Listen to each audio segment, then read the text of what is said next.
This is an easy way to make flower templates. I just start off with making a small one. Say I want to make a realistic looking rose, like this. This kind of has a bigger piece in the middle and then two pieces on the side.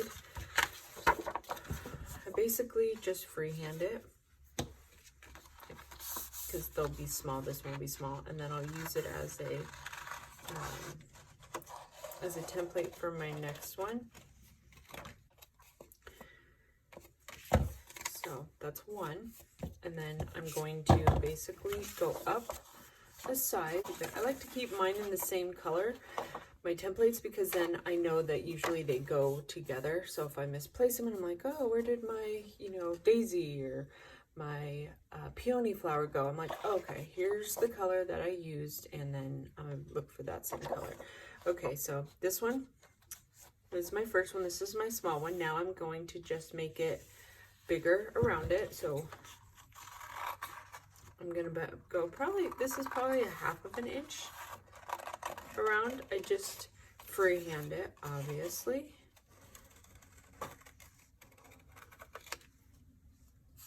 It's probably gonna be a little bit too pointed at the top, but that's okay, it's easily fixed.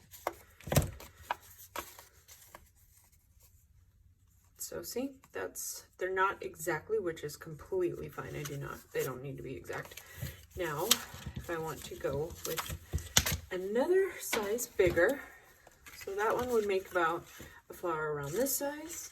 And then if I wanted to do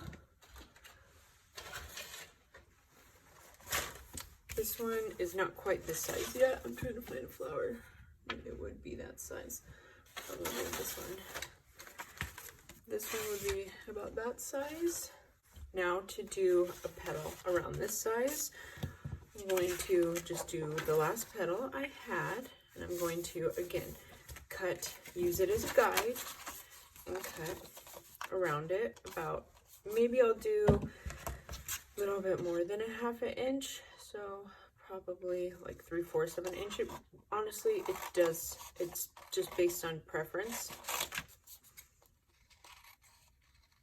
And you can do this over, a few times trying, because it's obviously not going to work every time perfectly. So there's always times that I have to go back and try again.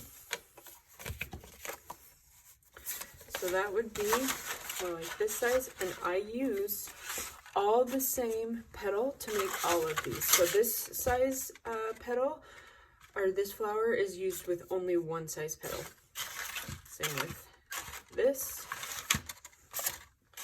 and same with this. So you can see that this is an easy, simple way to make your own templates and do different sizes. Like this could be a small flower, a medium flower, and a large flower, or extra small, small, medium.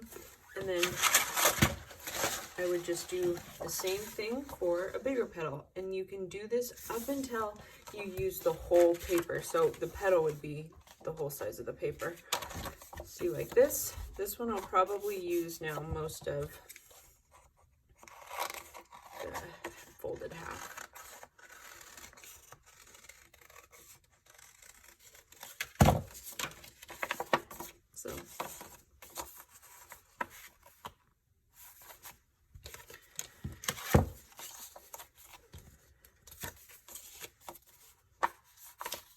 So that is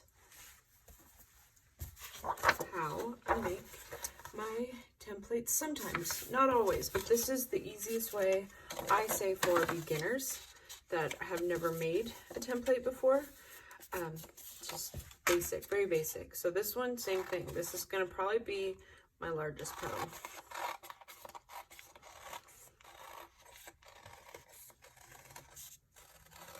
And I can even go a bit larger because I still have slightly more room. So there you go. That would be almost the full page.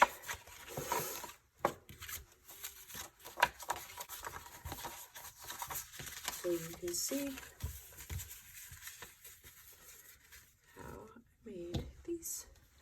free-handed, use your first one as a guide, and then you come up with something similar as you continue to go larger and larger and larger.